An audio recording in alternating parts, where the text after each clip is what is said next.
Welcome to the programme. First tonight, the findings of a report into what caused December's flooding in Carlisle. It was carried out by the Environment Agency. It's called the Flood Investigation Report, and it says that, unsurprisingly, unprecedented rainfall led to river levels exceeding existing flood defences. It also claims existing flood defences were not breached.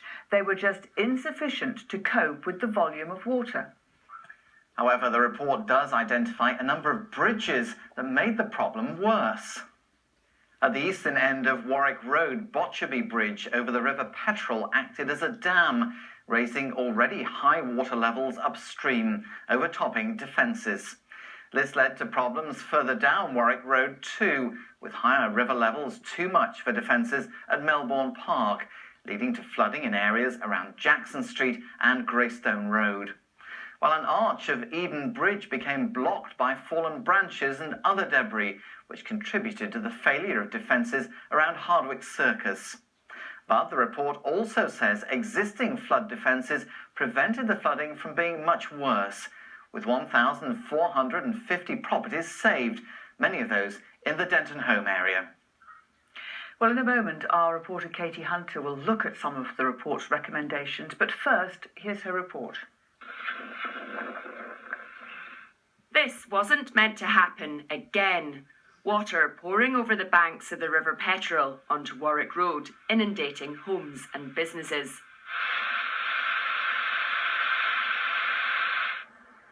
Cumbria County Council and the Environment Agency say Botcherby Bridge contributed to the flooding. It acted as an obstruction, leading to higher water levels.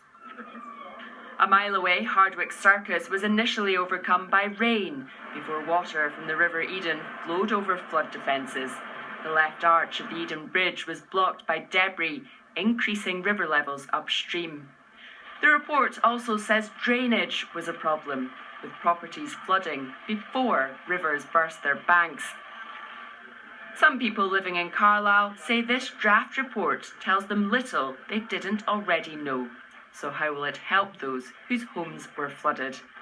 This report is a start towards making their properties safer.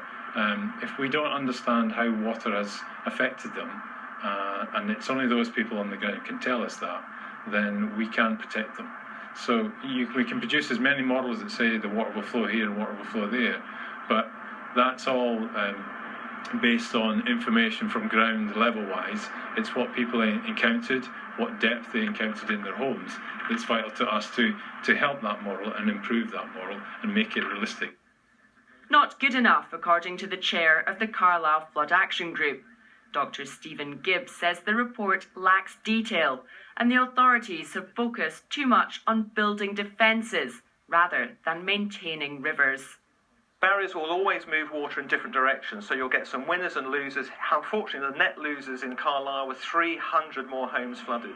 It's much easier to put concrete and bricks in and spend that 25 million on putting concrete and barriers in than it is to learn the skills to maintain a river. They've lost those skills over 20 years. The report is one of dozens being produced across Cumbria following the December floods. In Glenridding, work is well underway to repair the damage caused by Storm Desmond. The village was repeatedly flooded in December as record rainfall wreaked havoc across the county. As you can see behind me, there is a lot of work going on within the channel. We're rebuilding the wall on the right bank, as well as stabilising what was there before. We're actually increasing the height of the wall to about 1.1 metres above where it was above ground level. Mark Hook's guest house was flooded in December but reopened in March. He's confident the work being carried out here will protect the village and is preparing for a busy summer. I think that we're going to have a reasonably good year. I've just looked through the diary and we're pretty well booked until the end of October really, so it's pretty good. The diggers will be in Glenridding for some time to come. The debate about protecting Cumbria in the decades to come will last much longer. Katie Hunter, ITV News. Well, Katie joins us from our newsroom now. Katie, we've heard about why the flooding happened. Does the report have any recommendations for the future? Tim, the report puts forward several options looking at how to prevent flooding in future. Those include looking at improving flood defences around the Botcherby Bridge area, working to reduce the obstruction caused by bridges throughout the city, and look at the case for flood defences at Rickerby Village. Other suggestions are to extend the defences at Viaduct Road Estate, review the defences at Etterby Terrace, and the resilience of the pumping stations run by the Environment Agency. And for those wanting to find out more about the report's findings, I understand there are a couple of events taking place next week. Tim, there are 2 meetings next week, one on Monday and one on Wednesday. Monday's meeting is at the Holy Trinity Church on Wigton Road, while Wednesday's is at the University of Cumbria's Fuse Hill campus. At both those meetings, people will be able to see a full presentation of today's report. They'll be able to hear from report authors, as well as other flooding experts. Both those meetings start at 5 p.m, and of course we'll have all the latest from them on next week's Look Around. Katie, thank you very much indeed. Polling stations